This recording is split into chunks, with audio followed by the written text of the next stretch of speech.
Come on, it'll be fun. Mike's eyes glinted, silhouetted against the setting sun. Unless you're all chicken.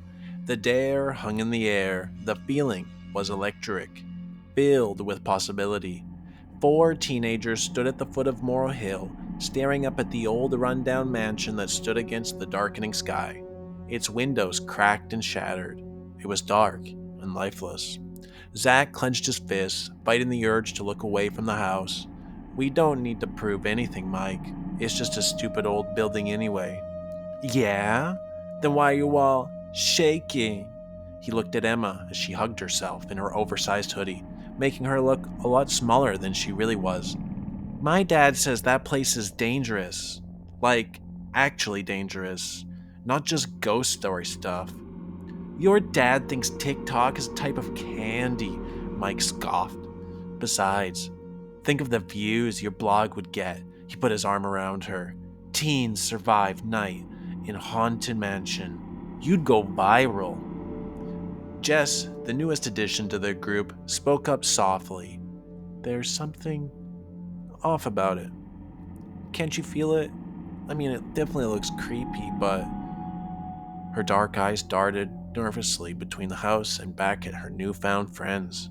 A cool breeze whispered through the overgrown lawn, carrying the scent of decaying leaves and something else, something older.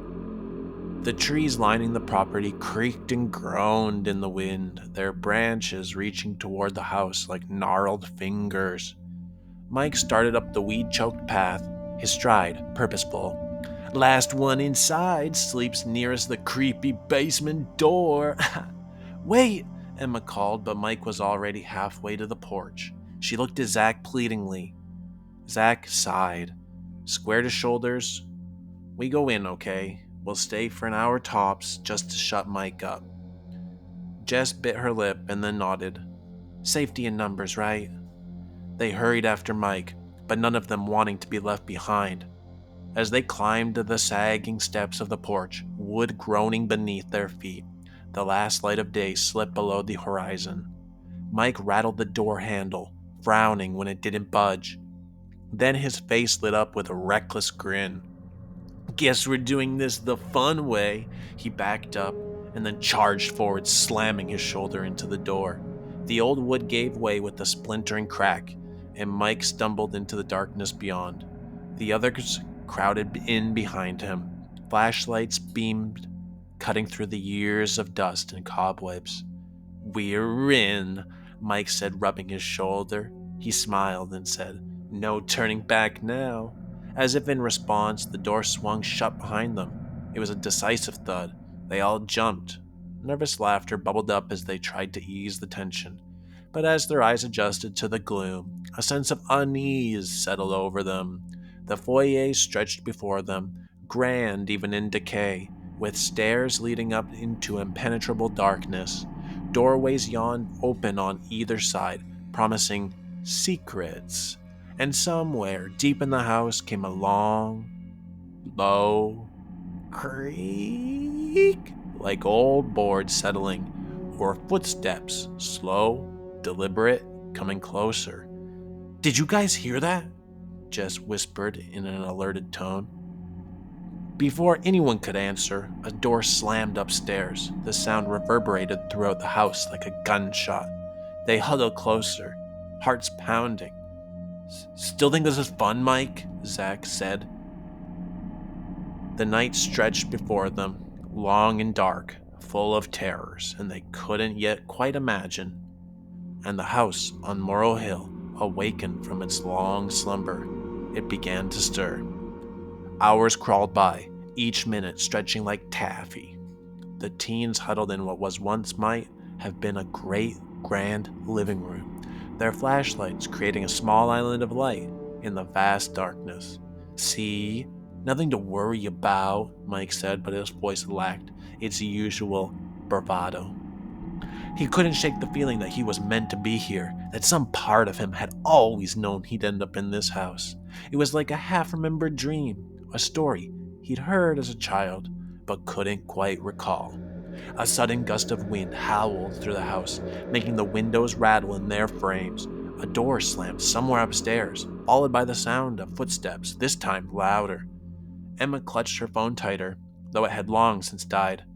Guys, I really think we should leave. Zach stood up, shining his flashlight towards the stairs. It's probably just the wind. This old place, it barely has any windows anyway. It creaks all over. Just remember when we came up the front steps? You know, it's bound to make noises. Even as he spoke, he felt a chill. The footsteps were getting closer, more deliberate, and now beneath them, he could hear something else. A low, mournful moan that just seemed to come from the very walls. Jess whimpered, pressing closer to Emma. That's not the wind. The temperature in the room plummeted. Their breath clouded in front of them, and frost began to form on the windows. This is weird.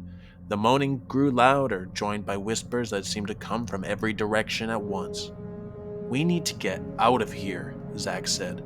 His earlier skepticism evaporated like mist. He grabbed the doorknob, but it wouldn't budge. It stuck! He shook and rattled the door harder, but it just didn't go. Mike threw his shoulder against the door, but it held fast, not quite as easy as the first time. This isn't funny, guys. Who locked the door? A ghostly figure appeared at the top of the stairs, translucent, glowing faintly in the darkness. It beckoned to them with a skeletal hand. Panic erupted. They scrambled to find another way out, but every exit was blocked. Windows that had been clear earlier were now bricked over. They were trapped. As they huddled together in terror, the ghostly figures multiplied. They drifted through the walls and rose up through the floor, surrounding the teens. Faces flickered in and out of focus, some young, some old, all bearing expressions of infinite sadness and hunger. And then, just suddenly as it began, it stopped. The ghost vanished, the temperature rose, and the house fell silent. What was that? What just happened? Emma whispered, her voice hoarse. Before anyone could answer, a slow, heavy footstep approached from the hallway. A figure appeared in the hallway, tall, imposing. It reached up and removed a mask, revealing a face Zach knew all too well. Dad? Zach couldn't believe it. The betrayal, the disbelief.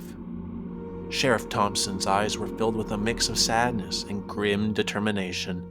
I'm sorry, son, but this is how it has to be.